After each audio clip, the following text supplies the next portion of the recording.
Bismillahirrahmanirrahim. Assalamualaikum warahmatullahi wabarakatuh. Bismillah, alhamdulillah, syukur ala ni'amillah, wassalatu wassalamu ala rasulillah, Sayyidina Muhammad ibn Abdullah, wa ala alihi wa sahbihi wa man tabi'ahu ila yaumil qiyamah. Allahumma salli ala Sayyidina Muhammad wa ala ali Sayyidina Muhammad. Perkenalkan, nama saya Dedang Hidayatullah. Saya dari Prodi Pendidikan Bahasa Arab. Pada video kali ini saya akan membahas sejarah singkat peristiwa dari Perang Siffin. Adapun tujuannya membuat video ini yaitu untuk menyelesaikan tugas dari mata kuliah Sejarah Peradaban Islam. Peristiwa terbunuhnya Sayyidina Utsman bin Affan merupakan sebuah tragedi dalam sejarah Islam. Pembunuhan yang terjadi akibat ketidakpuasan sebagian muslim ini sekaligus menandai retaknya persatuan di antara umat Islam yang telah dirintis oleh Rasulullah SAW. Hal ini dibuktikan dengan tidak adanya stabilisasi politik setelah wafatnya Sayyidina Utsman. Pasca terbunuhnya Sayyidina Utsman, muncul sebuah konflik baru antara dua tokoh muslim yang kuat, yakni Sayyidina Ali bin Abi Thalib dan Muawiyah bin Abu Sufyan. Konflik tersebut bermula dari ketidakmauannya Muawiyah untuk berbaiat kepada Khalifah Ali dan akhirnya menyebabkan pecahnya perang Siffin. Adapun di sini latar belakang dari perang Siffin, setelah perang Jamal dan Sayyidina Ali dibaiat oleh mayoritas kaum Ansor dan Muhajirin. Ali memindahkan kursi kekhalifahannya dari Madinah ke Kufah. Dari Kufah, ia mengirim gubernur-gubernur baru yang menerima pemikirannya untuk mengambil alih fungsi administrasi provinsi yang memberontak. Akan tetapi, salah satu dari para gubernur itu menolak berbaiat kepadanya. Ia adalah gubernur Syam, namanya Muawiyah bin Abu Sufyan. Muawiyah merupakan politikus yang sangat licin dan mempunyai ambisi besar.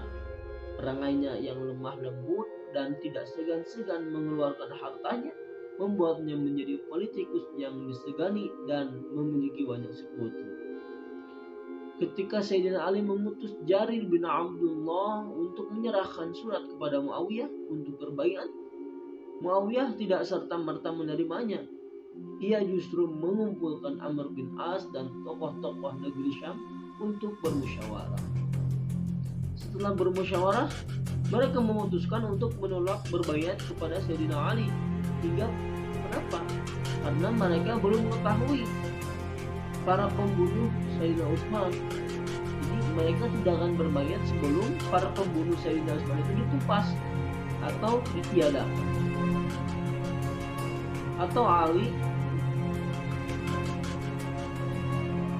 jika ia tidak memenuhi pemerintahan, jika ia tidak memenuhi permintaan ini, maka mereka akan memerangi Sayyidina Ali dan menolak berbaiat kepadanya hingga mereka berhasil menghabisi seluruh pembunuh Utsman tanpa sisa.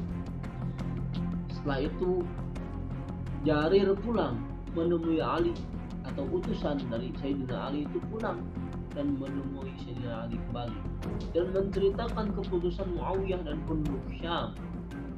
Amirul Mukminin Ali bin Abi Thalib merespon ancaman Muawiyah dengan berangkat dari Kufah bertujuan untuk menduduki Syam.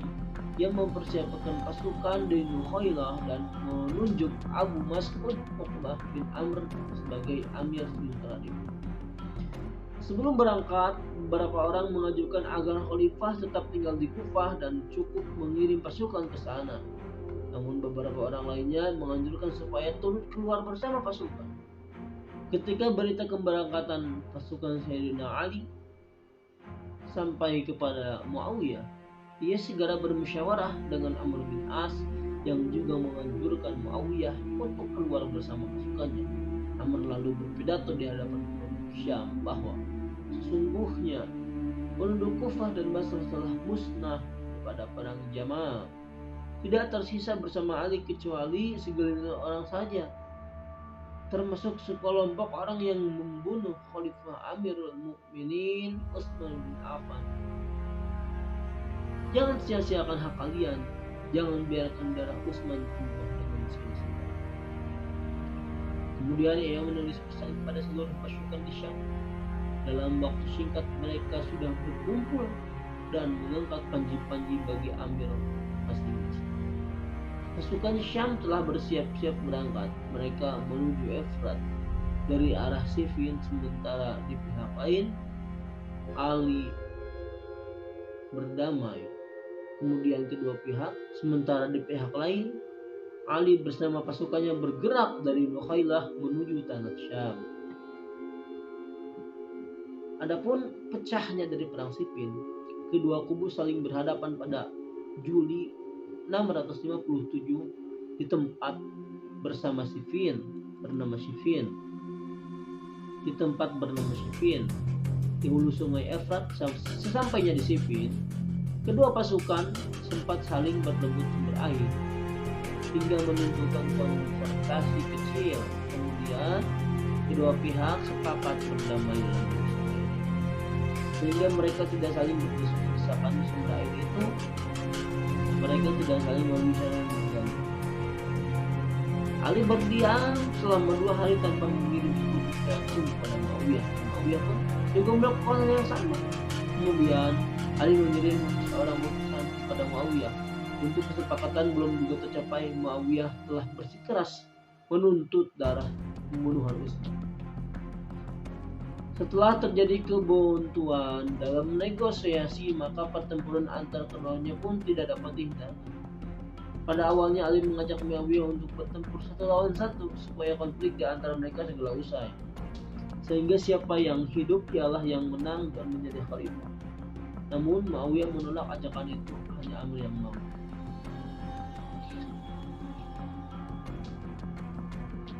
Setelah itu pertempuran besar pun dimulai.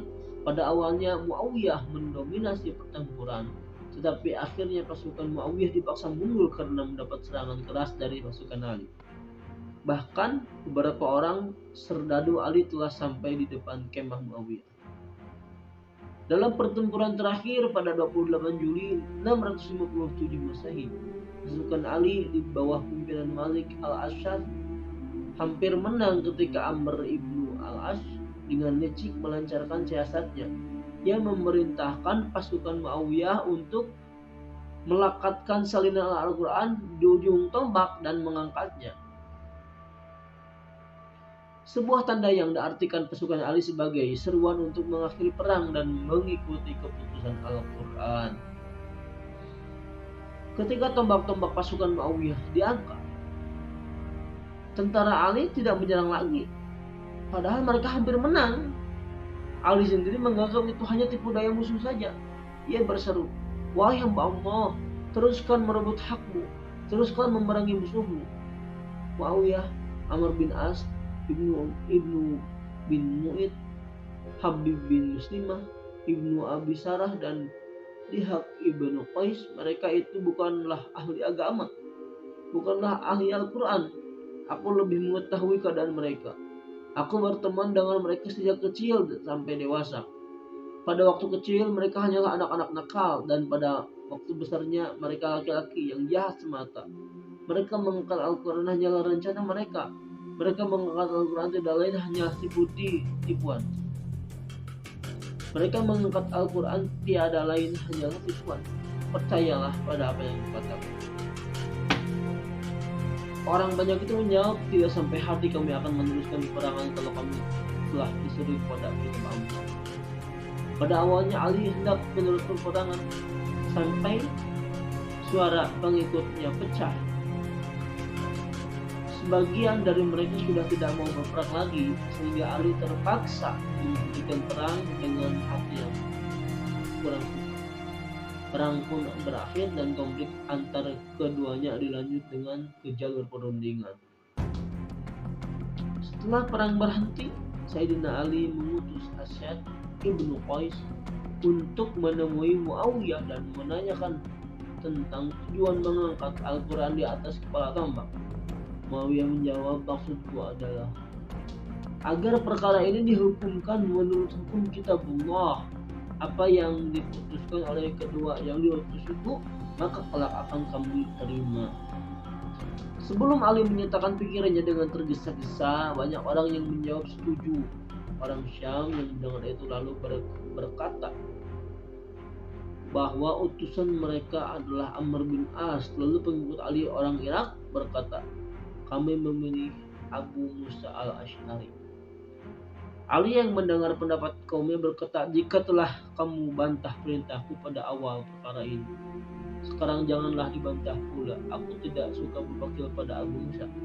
Abu Musa memang merupakan orang yang dikenal soleh, tapi ia tidak begitu loyal kepada Ali. Namun penolakan Ali justru diletakkan oleh mayoritas pengikutnya yang berkehendak untuk mengutus Abu Musa. Sekali lagi Ali terpaksa menurut. Pada waktu itu terlihat bahwa pengaruh Sayyidina Ali mulai hilang terhadap pengikutnya.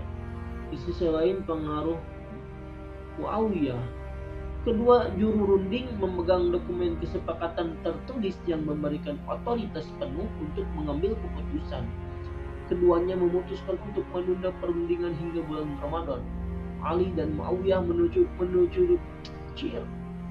Ali dan Muawiyah menyetujui tempat perundingan yaitu di Damatul Jandal Adu pada bulan Ramadan yang telah disepakati atau pada bulan Januari 659 Masehi. Kedua kubu bertemu kembali di Damatul Jandal Adu dengan membawa 400 saksi dari masing-masing pihak. Apa yang tepatnya terjadi dalam perundingan bersejarah ini sulit dipastikan.